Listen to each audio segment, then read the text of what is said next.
Bienvenidas, bienvenidos a nuestro programa con ojo clínico, el último capítulo de este 2021. Partir agradeciéndoles a todas, a todos por acompañarnos, ¿cierto? Durante estos ya 7 meses que llevamos de programa, ¿cierto? Entregándoles información en torno a la pandemia, también abordando temas de salud en general. En el capítulo del día de hoy vamos a hacer un repaso, vamos a revisar parte de algunas de las entrevistas, ¿cierto? De la participación de académicas, de académicos, no solo de la Universidad de Chile, sino que también de otras instituciones. También estuvimos conversando con expertos internacionales. Bueno, ese balance, ¿cierto?, que acostumbramos a hacer nosotros en todas nuestras rutinas, tanto a nivel laboral como a nivel también personal, lo vamos a hacer también hoy día en nuestro capítulo, ¿cierto?, con este programa de resumen, donde vamos a poder revisar parte de los temas que estuvimos abordando, ¿cierto?, durante estos meses. Como siempre, recordarles nuestras redes sociales, donde ustedes pueden comunicarse con nosotros, seguir todos nuestros programas, no solo con Ojo Clínico, sino que también toda la programación que entrega el canal Uchile TV. Recordarles también que pueden ustedes seguirnos no solo en la región metropolitana, en el 11.2 señal digital, sino que también, por ejemplo, en el norte de nuestro país, en Copiapó, en La Serena, en Coquimbo, también en Los Nogales, en el 2.2. Si ustedes están en el sur, ¿cierto?, en Punta Arenas, se lo pueden hacer en el 7.2, y también si están en Valparaíso, en Rancagua o en Puerto Montt, lo pueden hacer en el 10.2. La idea es que sigan nuestra programación, que se informen junto a nosotros, y en el día de hoy, ¿cierto?, hora de balances, hora de también resúmenes, lo vamos a estar acompañando entonces con una selección de las mejores entrevistas de los distintos temas que hemos estado abordando durante los últimos meses. Aquí comienza una nueva edición de Con Ojo Clínico. Y como les comentábamos, ¿cierto?, estamos en este programa, en este capítulo especial, el último de este 2021, y vamos a comenzar esta revisión con una especialista que nos estuvo acompañando, y estuvimos hablando con ella sobre las mascarillas. Esto fue durante el mes de julio, ¿cierto? Estuvimos junto a Karina Bravo, doctora en neurociencia bioquímica y también investigadora de un laboratorio de la Universidad de Santiago, que estaba enfocado, ¿cierto?, en la revisión de los materiales, la certificación de las mascarillas, un elemento de protección que a esta altura ya es parte de nosotros, ¿cierto? Llevamos ya más cerca de 2 años utilizando este implemento, lo vamos a tener que seguir utilizando, ¿cierto? Porque a pesar de que las cifras se han ido ya manteniendo en ciertos promedios, la pandemia sigue entre nosotros, ¿cierto? Estamos viendo la llegada de nuevas variantes y obviamente el distanciamiento, ¿cierto? El uso de alcohol gel, el lavado de manos y el uso de mascarillas correcto, ¿cierto? Tapando nariz y boca, también es un implemento que tiene que seguir acompañándonos para protegernos, ¿cierto? Y también a quienes nos rodean. Con la especialista estuvimos hablando sobre las mascarillas, sobre la certificación, en qué fijarse, ¿cierto? Cuáles son las más correctas, cuáles hay que comprar, cuáles no. Así que los invito a revisar un extracto de lo que fue esa conversación, ¿cierto?, con la académica de la Universidad de Santiago, Karina Bravo.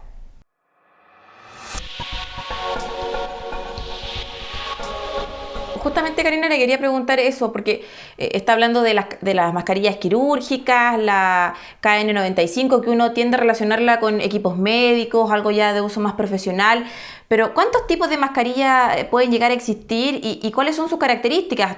No da lo mismo una mascarilla de género sintético a una quizás que tenga más algodón, y también el tema del ajuste, que es algo que muchas veces se deja de lado o no se le presta tanta atención, y es bien importante que esté muy cómoda, ¿cierto?, con la fisonomía o el tamaño de nuestra cara.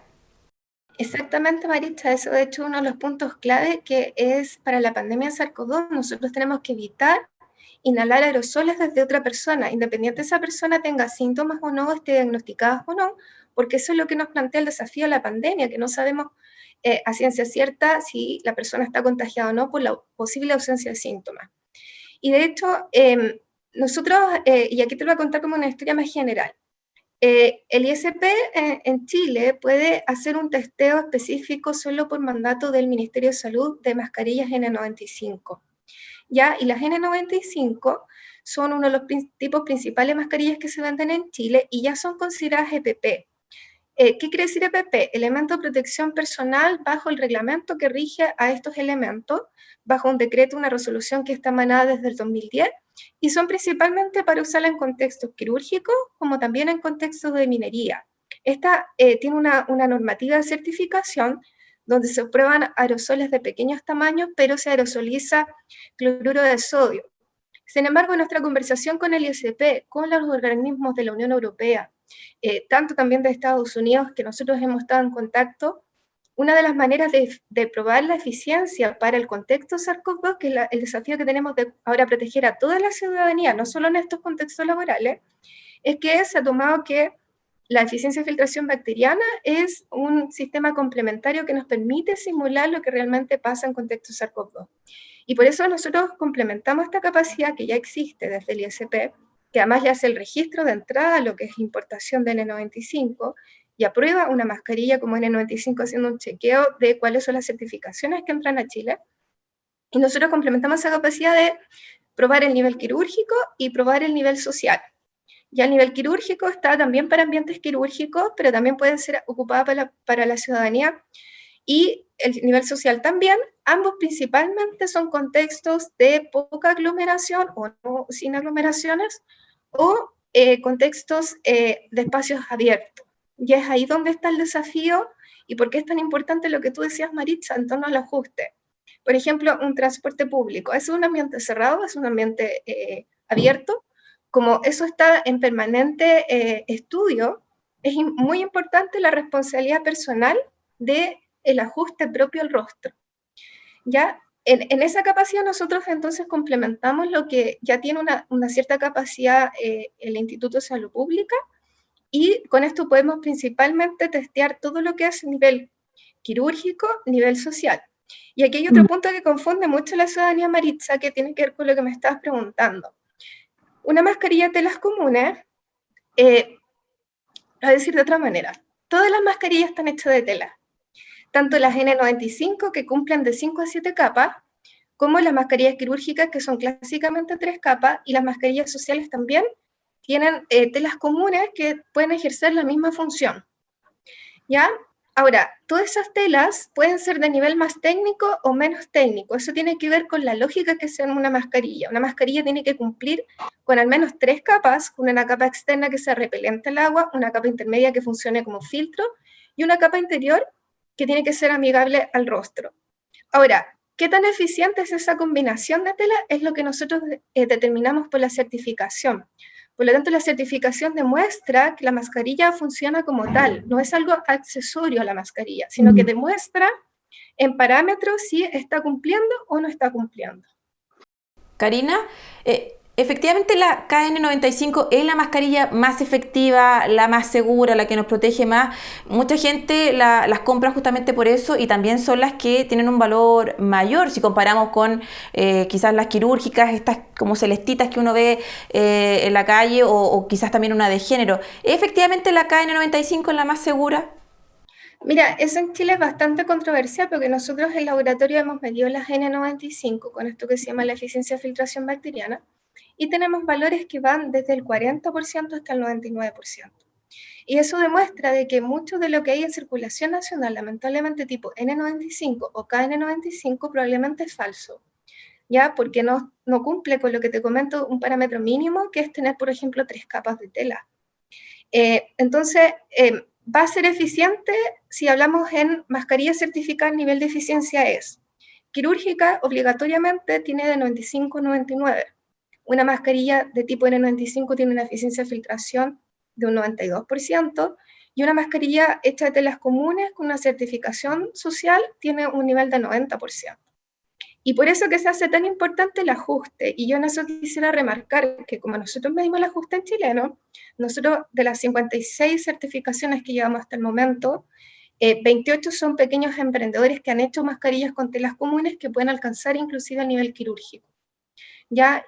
Porque el tema del ajuste es súper importante para no inhalar aerosoles desde otra persona.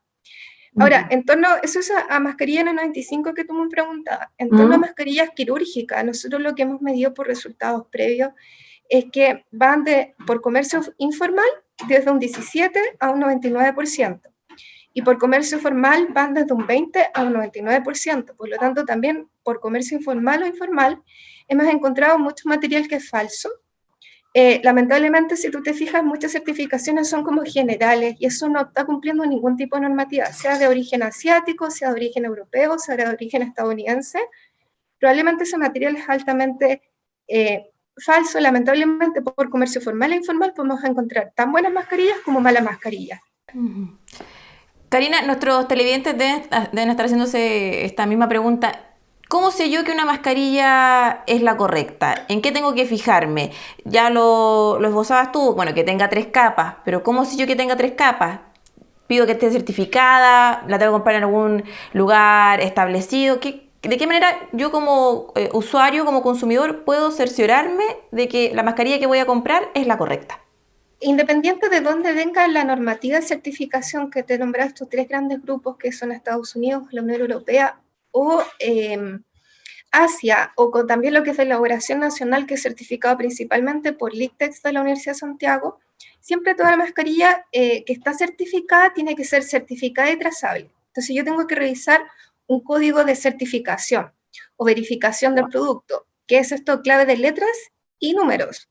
En el caso de que quisiéramos cumplir con lo que está indicando el ISP con el área de salud ocupacional, tiene que cumplir con la UNE 14683 para nivel quirúrgico, con la UNE 065 si es una mascarilla reutilizable, o con la UNE 064 si es una mascarilla que es desechable, hecha de telas comunes. A continuación, que yo me tengo que fijar que la certificación esté indicando un número de lotes y el lote que yo estoy comprando esté en ese lote certificado. Y eso es lo que más falla en lo que hay de alta circulación a nivel nacional. Ya, y esto yo lo veo en la cajita, tiene que estar identificado en la envoltura de mi mascarilla, mirar todo esto. Idealmente me imagino comprarla en algún lugar establecido, porque uno ha visto mucho que en el comercio ambulante se venden a muy bajo precio mascarillas de estas que parecieran ser quirúrgicas, pero uno no tiene cómo comprobar también si efectivamente tiene la certificación. Sí, mira, lamentablemente en este momento, como te comentaba, por comercio formal o informal tenemos tan buenas o tan malas mascarillas. Si está cumpliendo con algún tipo de estas normativas de esta zona, debería estar en una etiqueta adjunta o en la caja del envase. ¿Ya? En eso hay consenso internacional, entonces eso lo queríamos irnos a fijar. Y por otro lado, también es un buen ejercicio, y lo hemos explicado harto por prensa, si existe la posibilidad, yo ya me compré una caja, no estoy seguro si está certificada, cortarla y ver que al menos cualquiera de estos 3 tipos de mascarilla tenga 3 capas, y estas capas tienen que ser claros y gruesos. Y yo como referencia ocupo, por ejemplo, el pétalo desmaquillante, si cumple más o menos con ese grueso, a excepción de las quirúrgicas que son un poquito más delgadas.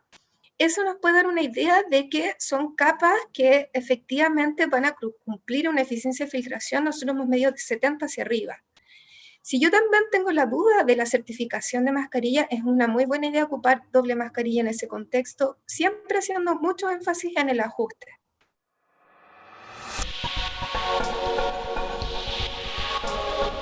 Ahí estaba parte de la conversación que tuvimos con Karina Ramos, ¿cierto? Ella es integrante investigadora de un laboratorio que es parte de la Universidad de Santiago. Otro de los temas que también estuvimos abordando durante nuestro programa, ¿cierto? Durante estos meses que hemos estado realizando junto a todo el equipo de Uchile TV, ¿cierto? Nuestro espacio con ojo clínico. Otro de los temas fue justamente las secuelas del COVID-19, la rehabilitación también como parte de este proceso.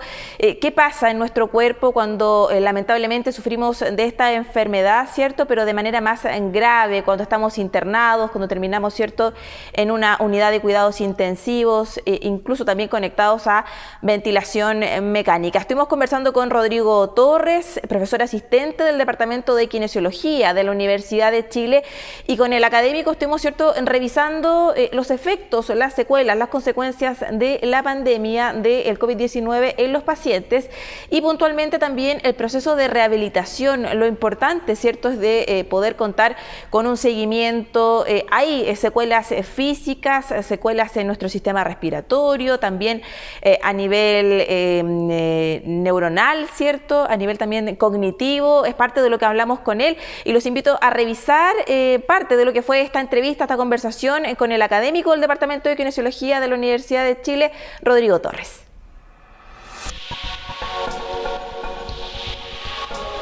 Profesor, preguntarle sobre el daño, específicamente el daño pulmonar en los pacientes COVID. ¿Esto se puede subsanar en algún momento? ¿Se puede recuperar la condición normal que tenía el pulmón antes del COVID?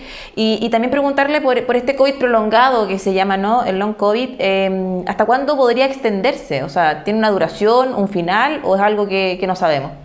Bueno, en cuanto a la recuperación, si ustedes se acuerdan, al comienzo de la pandemia, las predicciones eran absolutamente nefastas. Yo me acuerdo de los virólogos en China que decían que todas las personas que tenían COVID severo iban a quedar con daño permanente, como una enfermedad característica realmente terrible en el ámbito respiratorio, que es la fibrosis pulmonar. Sin embargo, con el tiempo, afortunadamente, no ha sido tan así. Es decir, las secuelas han ido disminuyendo. De todas formas, 40% un número que asusta, sobre todo con la magnitud de los pacientes.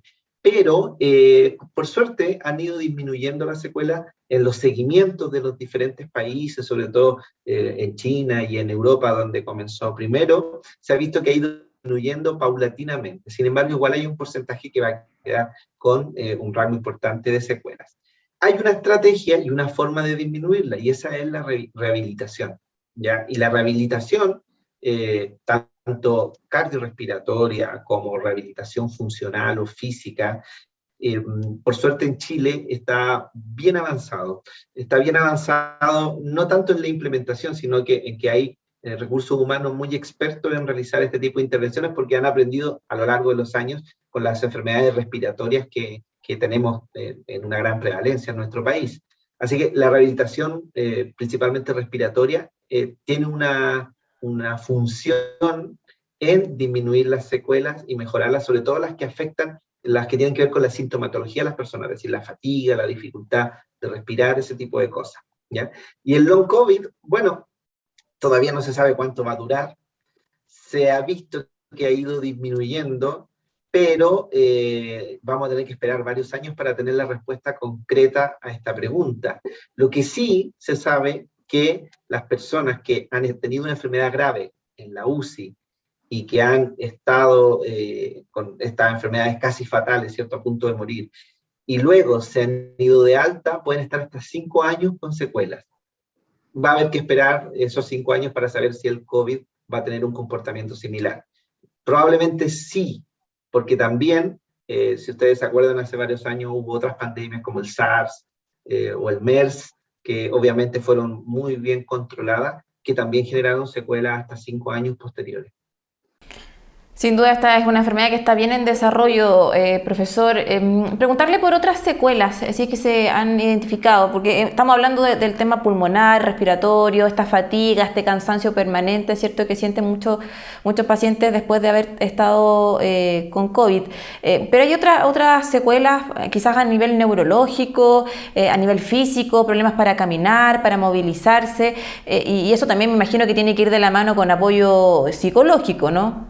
Sí, las secuelas físicas son las más, no podría decir más importantes, pero sí que afectan mucho, sobre todo a la población adulto mayor. Es decir, todas esas personas más de 70, 75 años que entraron probablemente caminando al hospital después de estar 20, 30, 50 días en una cama con sedación, es muy probablemente que se hayan ido en silla de ruedas y pueden haber llegado a su casa e incluso estar postrados. Por lo tanto, hay una tremenda limitación de las actividades de la vida diaria que afecta, sin duda, de manera importante, no solo al paciente, porque claro, él no se puede mover, pero también involucra a la familia, porque la familia tiene que ayudarle con las actividades más básicas, como comer, bañarse, vestirse. Entonces, al final, compromete a toda la familia. Y eso va muy de la mano con los problemas de salud mental, que tú me preguntas, particularmente pensando en el rol del psicólogo y también en el rol del psiquiatra, que estos pacientes y su familia quedan con una tasa y una prevalencia muy alta de ansiedad y depresión, estrés postraumático, que sin duda yo creo que estamos en deuda en cómo cubrir estas necesidades de los pacientes. Y no solo de los pacientes, de los profesionales de la salud que también trabajan en esto. Así que yo creo que van a tener que desarrollarse planes de salud mental, no solo de rehabilitación física, sino de rehabilitación respiratoria y además salud mental. Afortunadamente, la Cámara de Diputados, ¿cierto? Hace poco no, hizo una comisión, formó una comisión en que llamaron a distintos expertos y de nuestra universidad llamaron a más de una decena de expertos que participamos en el diseño de un plan nacional de rehabilitación, ¿cierto? Se juntaron más de 150 personas finalmente y lo que se logró fue establecer unos lineamientos básicos para qué hacer después de la pandemia y eso involucra salud mental, salud física, salud respiratoria. Claro, algo así como una rehabilitación integral que incluya otras áreas, ¿no? Porque está claro que el COVID afecta al paciente, a su entorno, lo afecta a él emocionalmente y también físicamente.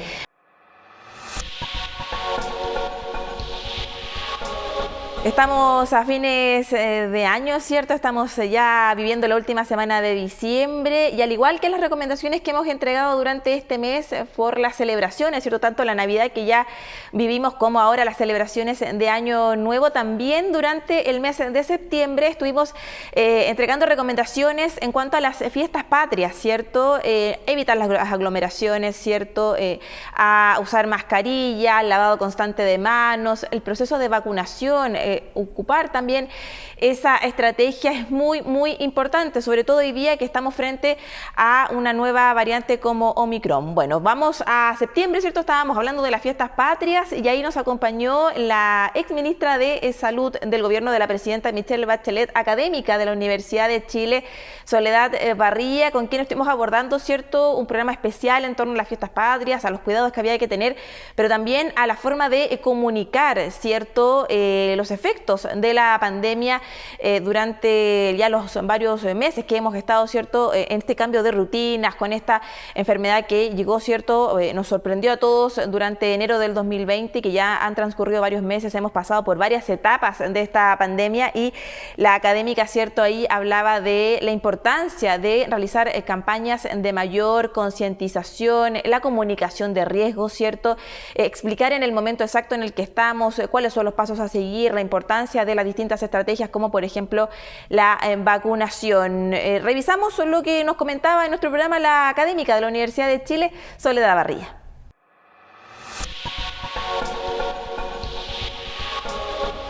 Y estamos en un momento bastante privilegiado de un número bajo de contagios a lo largo del país, bastante sostenido por ahora, lo cual posibilita una liberalización, por cierto, de las medidas, ¿no es cierto?, aprovechando que estamos en esta baja del número de contagios. Entonces, en este contexto, por supuesto que es lógico que se den las posibilidades para tener un 18 un poquito más tranquilo, sin toque de queda. Ojalá se hubiera, incluso muchos discutimos de si es necesario un toque de queda en estas circunstancias. Así que me parece que el contexto general permite una liberalización de las medidas, pero hay que mantener los resguardos que seguramente vamos a conversar más adelante, porque esto no ha terminado. Estamos mejor, pero no ha terminado. Claro, dentro de este plan, ¿cierto? Se contempla, por ejemplo, la posibilidad de realizar actividades, bueno, tan comunes para nosotros las celebraciones del 18 como son las fondas, pero obviamente con aforos limitados, en el caso de que sean espacios cerrados, espacios abiertos. ¿Usted cree que eso es una buena práctica? Quizás el llamado a la responsabilidad también de la gente a participar, pero todo siempre contemplando de que la pandemia no se ha terminado todavía. Exacto, yo creo que hay que recalcar en todos los medios de comunicación y ojalá hubiera campaña de parte del gobierno, ¿no es cierto?, con mayor comunicación, lo que llamamos comunicación de riesgo, de decir en qué momento estamos, que se puede hacer una liberalización, pero se necesita mantener los resguardos. Y en ese sentido yo creo que está bien que no se hagan las grandes zonas para las fondas, que se permitan, pero en zonas más reducidas, porque el problema de una fonda es que la gente va a comer y va a bailar. Ambas situaciones que son de bastante riesgo, ¿no? Porque al comer se va a sacar la mascarilla y al bailar va a agitarse y le va a molestar la mascarilla probablemente. Entonces, yo creo que es necesario que las personas puedan acudir, puedan servirse algo, pero a distancia, ojalá no hacer las dos cosas, comer y bailar de manera simultánea. A mí me parece bien el llamado del gobierno de hacerlo en las casas más bien, y ojalá el aire libre. Yo creo que si algo hemos aprendido distinto a cuando partió la pandemia, es la relevancia de mantener la circulación de aire, de estar en espacios abiertos y no estar en espacios cerrados. Entonces, si va a haber una pequeña fonda ahí con los vecinos, que sea al aire libre, que no haya muchos toldos, aunque haya mucho sol, no importa, pero va a haber más aireación. Entonces tenemos que aprender a cuidarnos de esta circunstancia, mantener el distanciamiento físico, mantener la mascarilla, ¿no es cierto? Bueno, el alcohol que ya la gente, el lavado de manos que la gente ha incorporado, el aire. Yo diría que aprovechar septiembre, que con los volantines hay un poco de viento, ¿no es cierto? Para también airear las casas, y si tenemos que juntarnos con otras personas, ojalá al aire libre. Yo creo que eso nos permitiría cuidarnos de una manera sensata en este momento. Claro, eso es una muy buena medida, ¿no? Que obviamente la gente tome esos resguardos en el caso que van a hacer alguna actividad al aire libre. Quizás algunas otras recomendaciones que podemos entregar también pensando en aquellos que quieren reunirse en sus casas, el uso de utensilios personales, que marquen los vasos, cosas que son más bien prácticas, pero que también a la larga pueden ayudarnos, ¿cierto?, a no tener contagios dentro del hogar, o también cuando salgamos a algún lugar a festejar, siempre con responsabilidad. Claro, lo que pasa es que hay que tener claro que el distanciamiento físico permite evitar el traspaso de estas gotitas, ¿no es cierto?, que quedan en el aire entre una persona y otra. Pero también esas gotitas también podrían estar en determinadas superficies, un poco más raro. Lo más posible de infectarse es a través de estas gotitas en el aire, por eso que es tan importante la aireación.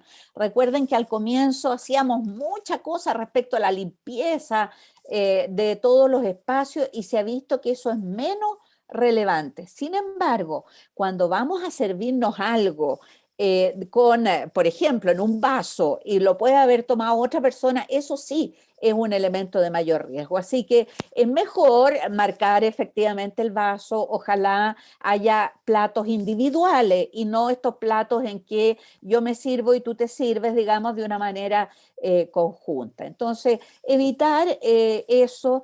Yo creo que hay otro elemento, Marisa, importante, que tiene que ver con tratar de evitar las aglomeraciones, no achoclonarnos. ¿Ah? Si tenemos que ir a comprar para el 18, no ir al mall, ir a el lugar más cercano, en el barrio, donde no va a haber tanta gente. Los choclones son los peligrosos, sobre todo en los espacios cerrados. Entonces, esa conciencia yo creo que tenemos que seguirla ejercitando, porque si tenemos hoy día indicadores buenos, es porque la gente también está tomando estas precauciones. Y uno lo ve en la calle, la mayor parte ¿no es cierto?, con su mascarilla, incluso con doble mascarilla. Muchos, cuando tenemos que ir a un supermercado, nos ponemos una segunda mascarilla, es decir, cuando vamos a ir a esos espacios donde va a haber mucha gente, también podemos utilizar una doble mascarilla. Entonces, yo creo que no son elementos tan complejos, que tienen que sumarse a lo que está haciendo el gobierno y la atención primaria para terminar de vacunar, Marisa, porque esto no es por un milagro que no tenemos más casos, sino que es porque hemos logrado tener una cantidad importante de personas vacunadas, pero todavía nos faltan muchas. Entonces, no estoy hablando del refuerzo, estoy hablando de la primera y segunda dosis, que todavía podemos hacerlo mejor, y es importante el mensaje para que se vacunen las personas que no lo han podido hacer. Hay mucha gente que trabaja, que no tuvo el tiempo de ir cuando pasó y que todavía tiene dificultades en conseguir las vacunas. Esa gente es importante que se vacune, pero también es importante seguir avanzando, y este es un tema de gobierno importante, avanzando en los jóvenes. Los menores de 18 años empezaron a vacunarse, ¿no es cierto? Especialmente los que tenían algunas enfermedades, pero todavía ahí tenemos una tarea importante que hacer para seguir aumentando el porcentaje de población vacunada. Aunque son buenos los porcentajes, todavía podemos hacerlo mejor si es que queremos frenar la transmisión del virus.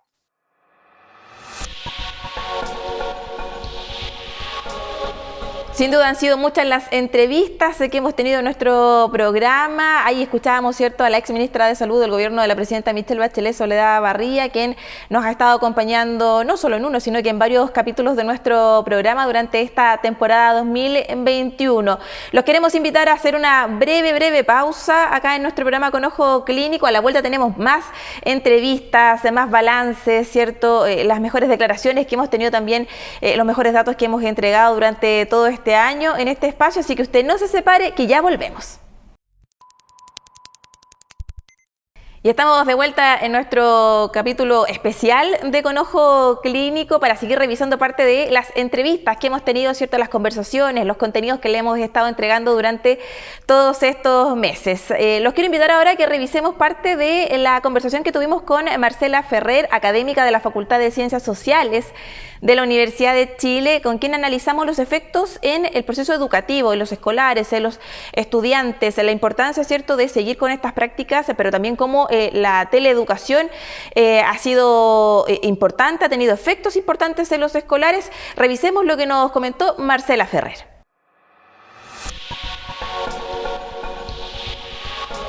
Profesora, ¿es posible medir el impacto que puede tener esto a nivel de sociedad? Estoy hablando del confinamiento, lo que planteaba usted al principio, ¿no? Esta forma de enfrentarnos tan de frente a la muerte, a la incertidumbre, no poder salir libremente. ¿Hay una forma de medir esto? O se pregunta de otra forma, ¿cuál es el impacto que puede generar esto también a mediano y corto plazo en la sociedad misma? Sí, bueno, digamos, hay cuestiones que se pueden estudiar, ¿cierto? Y hay algunas investigaciones que ya se han realizado en materia de ver impactos psicosociales, por ejemplo, todo lo que son indicadores de mayor ansiedad, ¿cierto? Depresión, cuadros ansiosos y depresivos, que es lo que más se ha encontrado, es uno de los elementos que podemos ver como impactos en el corto plazo. En el mediano plazo lo vamos a estar viendo, pero por cierto, hay un impacto, o sea, lo que nos va a costar retomar las labores habituales, el pasar de estar en una pantalla como estamos ahora al contacto humano, va a ser un proceso y que vamos a tener que estudiar, pero por cierto que a todos nos cuesta, ¿cierto? Nos va a costar volver, nos va a costar retomar esa normalidad. Profesora, uno veía de repente en películas de ciencia ficción futuristas, ¿no?, de que la gente se comunicaba a través de cámaras o que no había un contacto físico con la otra persona, y de repente nos vimos como insertos nosotros mismos en esta misma situación.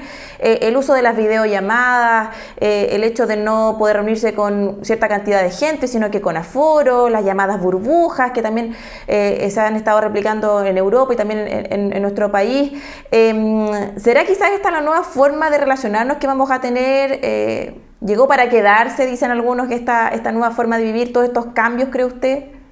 O sea, mira, yo creo que llegó para quedarse, no en el sentido de que no va a reemplazar nuestra vida anterior, porque nosotros somos seres humanos, necesitamos el contacto humano, necesitamos la sociabilidad, ¿cierto? Necesitamos las emociones que son tan importantes para la vida, para los procesos de aprendizaje, para el trabajo, ¿cierto? Cómo nos relacionamos con el otro, ¿ya? La humanidad que tenemos cada uno. Y eso no lo reemplaza los medios digitales, pero por otro lado hay muchas cuestiones que son muy buenas y que las hemos descubierto. Por ejemplo, la posibilidad de conectarnos al mismo tiempo en una reunión, ¿cierto? Una conversación con personas de distintos países del mundo. O sea, la cantidad, por ejemplo, en el plano de la universidad, los eventos académicos que hemos podido hacer, con prácticamente cero financiamiento, donde nos ponemos a conversar profesores y profesoras de distintas universidades sobre temas comunes. Esa cuestión ha sido muy importante, muy valiosa, ha sido un avance y yo creo que esas cuestiones se van a mantener. También yo creo que se van a mantener algunas instancias de reuniones que a veces implican mucho desplazamiento físico, pensando en Santiago, ¿cierto? Una ciudad tan grande como Santiago, donde moverse por la ciudad a esta altura está siendo cada vez más lento, más difícil, ¿cierto? Sobre todo ahora que aumentó además el auto, ¿cierto? Entonces hay muchos viajes en auto particular, entonces nos cuesta movernos por la ciudad. Ya nos costaba, ahora nos cuesta más.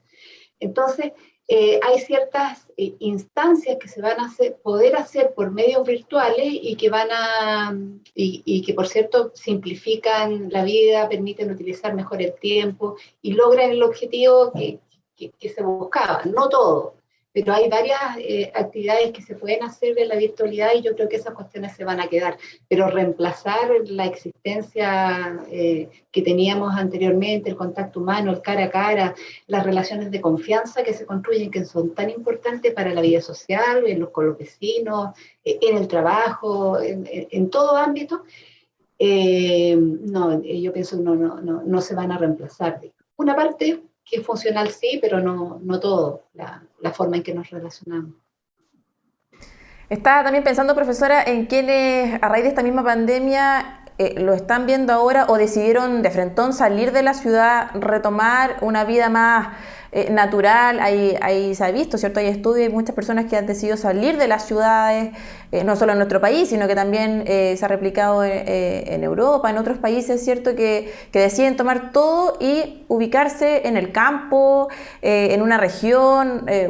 Hay también como un giro, hay muchas personas que como que han sentido una voz interior o un llamado, ¿cierto?, para retomar otras prácticas más naturales, más de tranquilidad, salir de las ciudades. ¿Siente también usted quizás que ahí puede haber también un impacto a largo plazo, que se vayan generando polos en regiones, ¿cierto?, en otras ciudades? Sí, bueno, ha habido ese movimiento.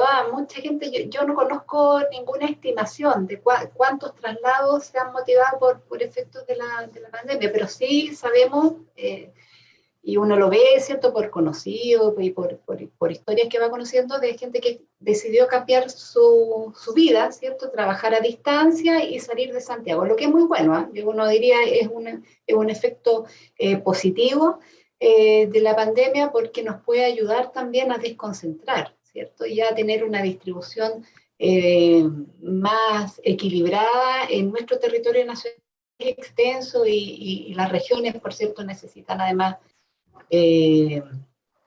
más población, que va a ayudar a que haya más desarrollo. Vamos a ver también si eso se hace permanente, porque tenemos un tiempo acotado de este cambio de vida que se mantiene en pandemia, porque todavía estamos en varias actividades manteniendo una parte importante de teletrabajo, pero hay que ver si eso se sostiene.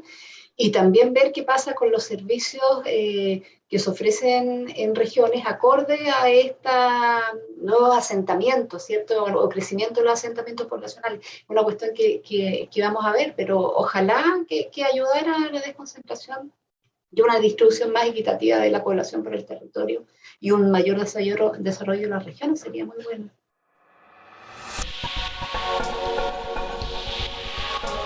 Ahí estaba parte del impacto, ¿cierto?, que ha tenido en los escolares, en los estudiantes, el hecho también de tener una pandemia y tener que realizar las clases, ¿cierto?, de manera telemática. Otro de los temas tiene que ver, y en esta misma línea, ¿cierto?, con el impacto también en el teletrabajo. Abordamos este tema con el psicólogo, también profesor asociado de la Facultad de Economía y Negocios de la Universidad de Chile, Pedro Leiva, con quien hablamos de el teletrabajo, de cómo cambiaron las rutinas, cómo tuvimos que adaptarnos, ser más flexibles flexibles, ¿cierto?, frente a tantos cambios que hemos tenido desde que se registró el primer caso de COVID-19 en nuestro país. Revisemos un extracto, parte de esta entrevista, de las declaraciones que nos entregó el académico Pedro Leiva.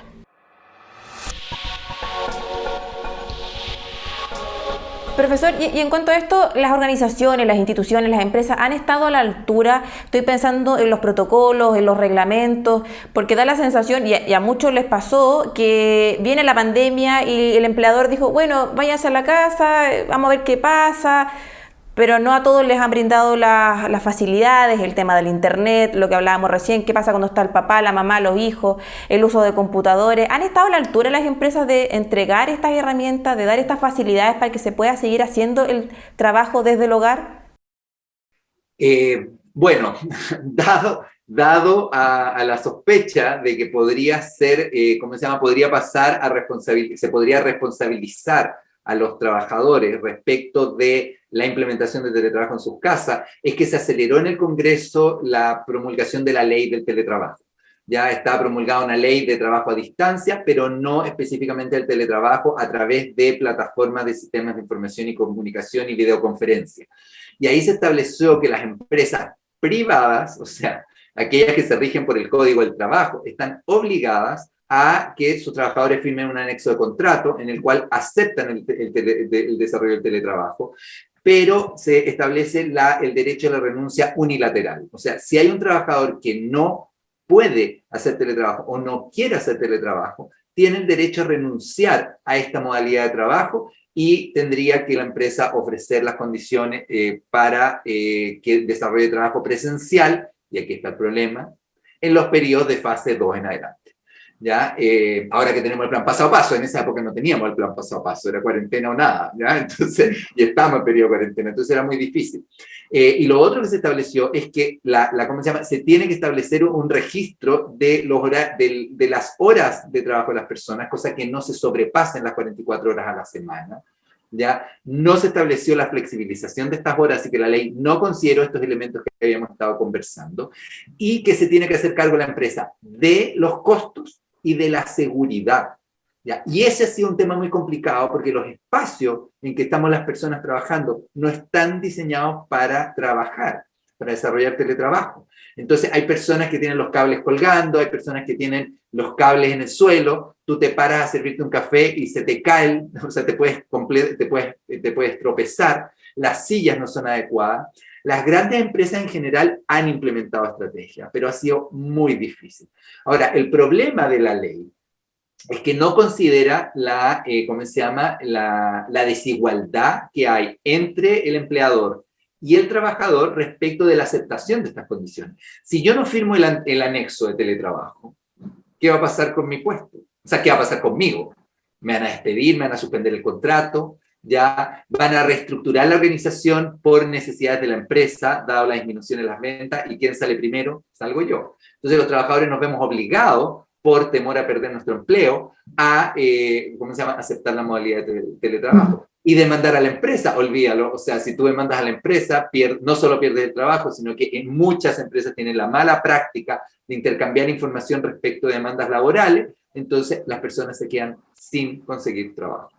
¿Ya? Todas estas son malas prácticas que tenemos implementadas en nuestro país y que habría que erradicar, pero implica un cambio cultural, fiscalización de parte del Estado, etc. Disculpa, dale. Sí, no, profesor, quería también preguntarle por esta barrera que hay que poner, que cuesta tanto entre la vida personal y la vida laboral. Hay muchos trabajadores que se sienten muy agobiados porque no existe esa separación, no hay horas tan marcadas como lo que conversábamos en la oficina, uno está de 9 a 6, y esto del teletrabajo como que permite esta amplitud, ¿no?, de horarios. ¿Cómo hacemos esa separación? ¿Qué recomendaciones hay que entregar también a la hora de tener un trabajo en el hogar más saludable, por así decirlo? Bueno, lo primero es adecuar las rutinas, el horario laboral a las rutinas del hogar, ¿ya? Y para eso necesitamos una política de parte del empleador, ¿ya? Y una predisposición de las jefaturas a realizar esto, Lo ideal sería, por ejemplo, que la jefatura se reuniera con cada uno de sus trabajadores e identificara bloques de horario y establecieran un nuevo horario de trabajo, ya donde la persona pueda desarrollar las tareas individuales, las desarrolle en esos horarios en que no estamos todos conectados, ya, y las tareas comunes las desarrollemos en los horarios en que estamos todos conectados. Y que la jefatura pudiera tener, pudiera identificar horarios en los cuales no nos conectamos, cosa que la persona pueda desarrollar sus tareas laborales, etc. Se han implementado prácticas en las organizaciones en general de bloquear horario de almuerzo, cosa de obligar a las personas a almorzar a esa hora, ¿ya? Y ese horario de almuerzo sería muy bueno extenderlo, porque hay que cocinar, no solo uno va a comer, hay que preparar los alimentos, etc. Y entonces desplazar el horario de ingreso o el horario de salida. Incluso se podrían negociar, bueno, muchas mujeres reportan trabajar en horario nocturno, ¿ya? O sea, compensar estas horas en horario nocturno. Y ahí viene la negociación dentro de la casa, ¿ya? O sea, repartámonos las tareas, ¿no es cierto? O sea, no porque yo sea mujer voy a estar obligada a asumir todas las tareas del hogar. Si trabajo y aporto al hogar, ¿ya? Si, ¿cómo se llama? Si el hombre vive en la casa, ya está en la casa, también tiene que aportar a las tareas del hogar, ¿ya? Y ahí tenemos un problema cultural importante y el problema de la corresponsabilidad.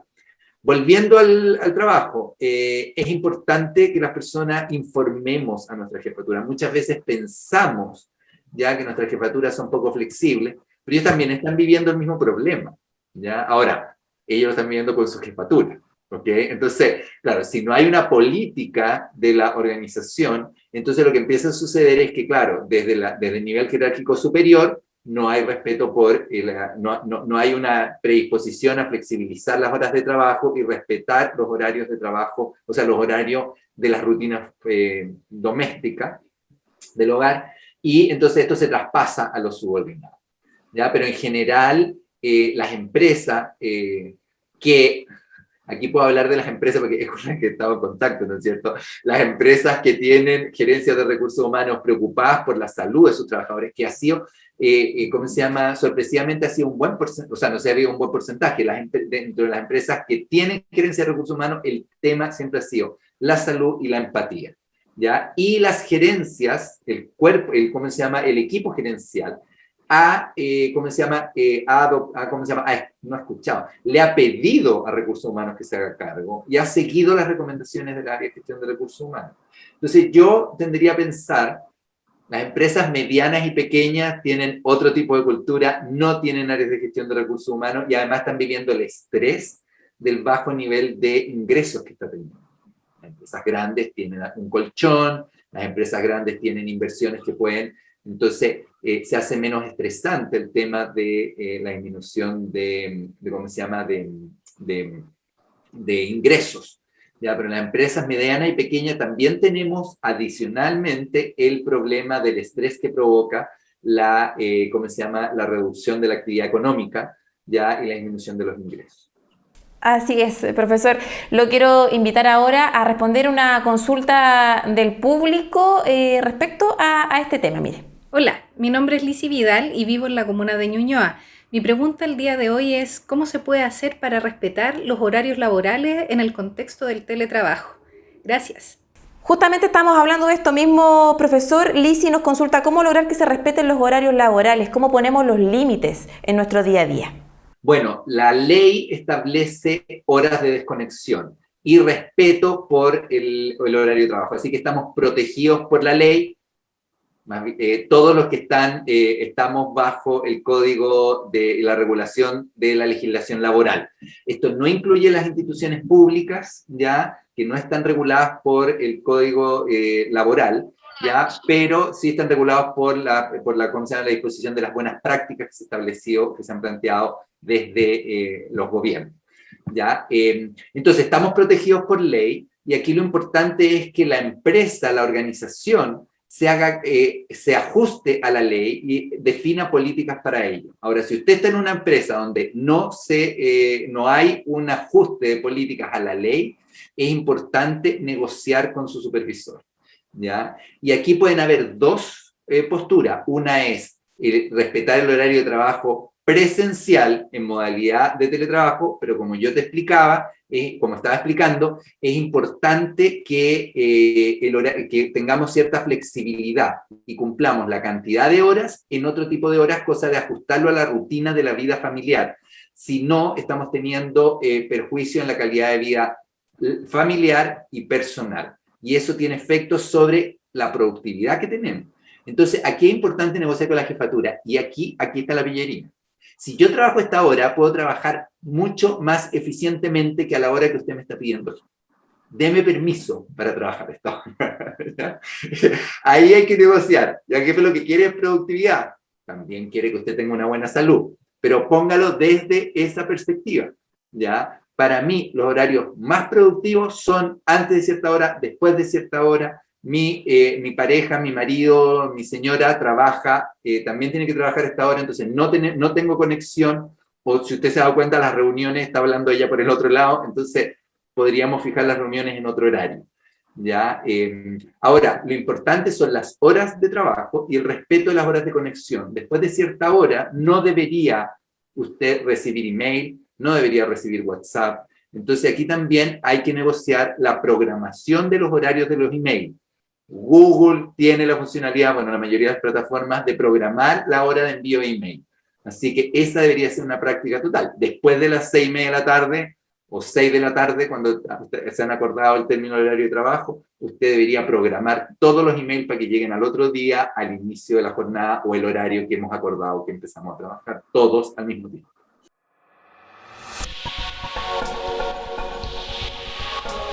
Poner límites es parte de lo que también ahí comentaba en esta entrevista el académico Pedro Leiva. Y no solo tuvimos expertos, especialistas a nivel nacional, a nivel local, también pudimos conversar con expertos internacionales. Fue el caso de Marilú Acosta, ella es magíster en salud pública y experta en telemedicina, siguiendo en la línea, ¿cierto?, de la teleeducación, el teletrabajo y también la telemedicina. Con esta experta mexicana, ¿cierto?, estuvimos conversando con ella, estuvimos abordando también la comunicación de riesgo, de qué manera bajar, aterrizar los temas, salirnos desde esta cúpula científica más técnica y llevar también a aterrizar los temas, el lenguaje a la población en general. También la telemedicina, cómo llegó para quedarse, ¿cierto? Cómo también esto tiene que ir mejorando, ir adaptándose a los nuevos tiempos. Revisemos parte de lo que fue esta conversación que tuvimos acá con Ojo Clínico con la experta Marilú Acosta.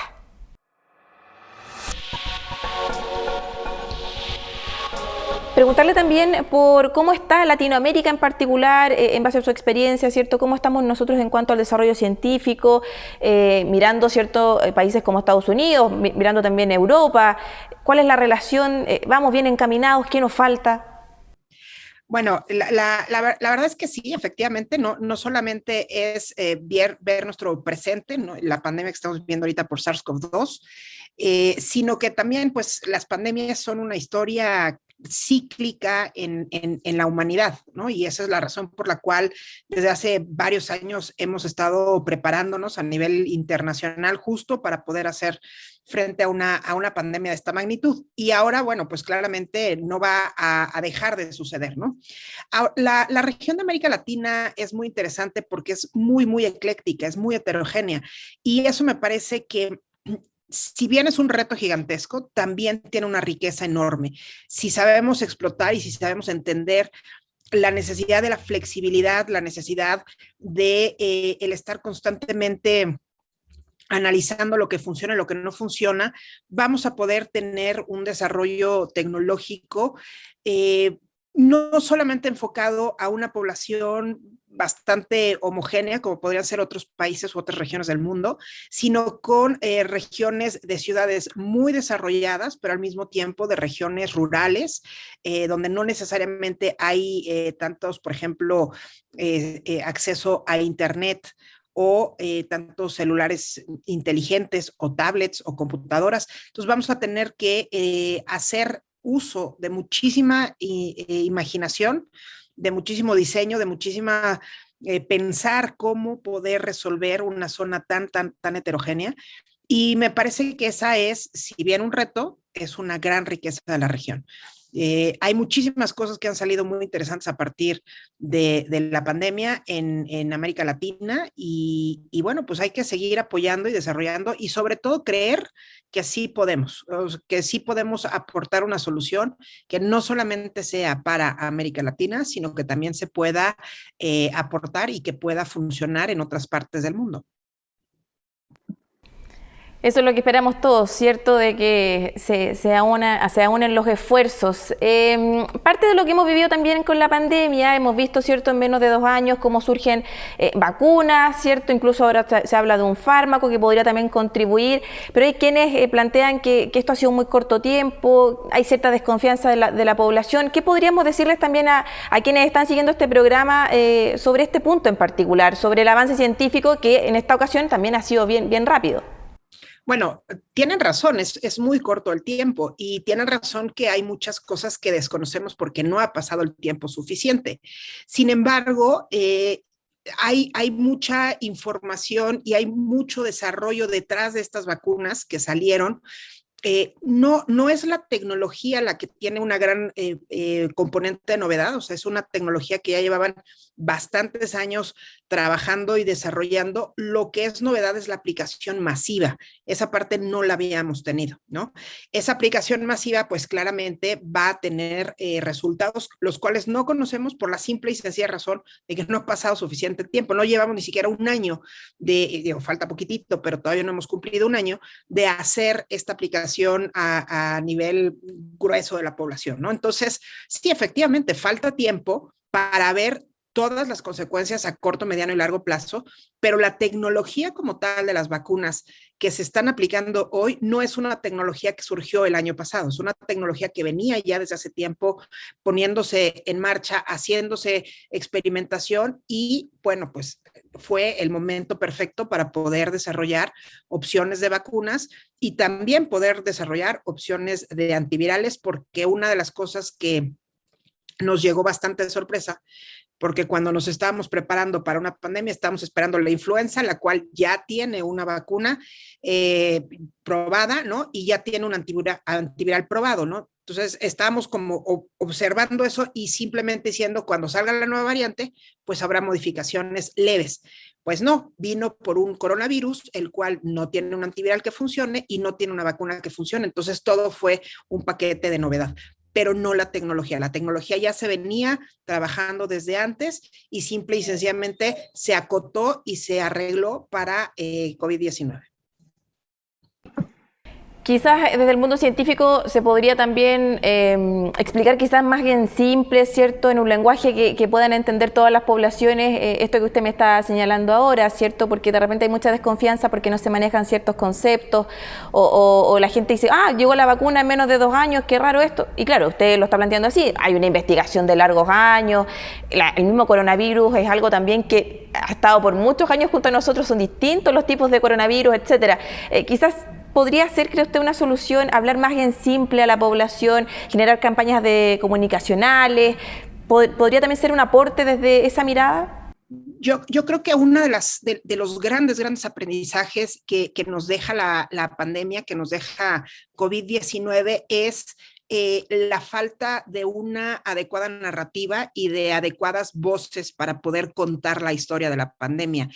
¿Por qué? Porque de repente empiezan a surgir muchas voces y sobre todo, ahora sí que por la tecnología y por las redes sociales, que empiezan a hablar y que empiezan a decir términos que normalmente no son de dominio público, ¿no? Que son como muy especializados y que el hecho de tener o no tener una licenciatura en medicina o en ciencias no significa que tenemos la capacidad de transmitir la información y que no significa porque yo entiendo, entonces todo el mundo va a tener que entender. Entonces, una de las cosas que definitivamente es una gran lección es necesitamos voces claras que puedan hacer una traducción entre el lenguaje científico y un lenguaje de común denominador que pueda contar la historia de manera adecuada, porque estas vacunas, por ejemplo, bueno, la tecnología venían buscando justamente una vacuna para el VIH, que es otro virus que también ha generado problemas importantes en la salud pública. pero no la contaron bien, la historia de la vacuna no la contaron bien, entonces de ahí vienen muchísimas, claramente muchas inconsistencias en la historia, es como ver una película mal contada. Entonces, cuando sales de la película, no necesariamente la quieres recomendar porque dices, no, ¿sabes qué? Este asesino no estaba tan bueno, o la verdad es que esta historia de amor no me pareció tan coherente o tan sólida.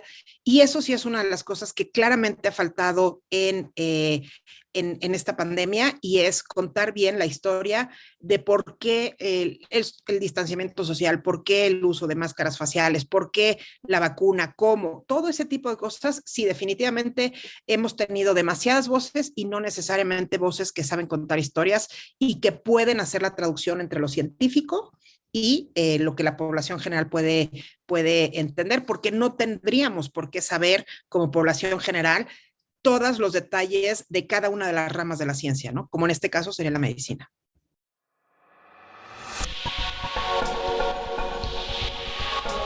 Tuvimos distintas entrevistas, conversaciones. Este fue solo un resumen, ¿cierto? No fue fácil la tarea del equipo de Con Ojo Clínico de tener que hacer este resumen y seleccionar parte de las entrevistas de los especialistas que fueron parte de nuestro programa de esta temporada 2021. Como siempre, agradecerles de parte de todo el equipo de Con Ojo Clínico, Aldo, Mariana, también JP, Francisco. Somos varios quienes estamos, ¿cierto?, detrás de todo el trabajo que se hace en este espacio en el cual buscamos, ¿cierto?, entregarle a usted información, contenido de calidad. Vamos a seguir acompañándoles durante el 2022 con nuevas secciones, siempre hablando y abordando temas de salud. Agradecerles a todas, a todos quienes nos siguieron semana a semana, que nos siguen a través de nuestras redes sociales, que comparten sus temas, ¿cierto? Son parte de esta comunidad que hacemos en Con Ojo Clínico, y desearles a todos que tengan una muy bonita celebración de Año Nuevo, que vengan también tiempos más tranquilos. Han sido meses bien desafiantes para todas y todos, así que bueno, les mandamos desde Con Ojo Clínico un gran abrazo a todas y a todos, que lo sigan pasando bien en estas celebraciones de fin de año. Nosotros nos reencontramos la próxima semana en un nuevo capítulo de Con Ojo Clínico. Que tenga muy buenas noches.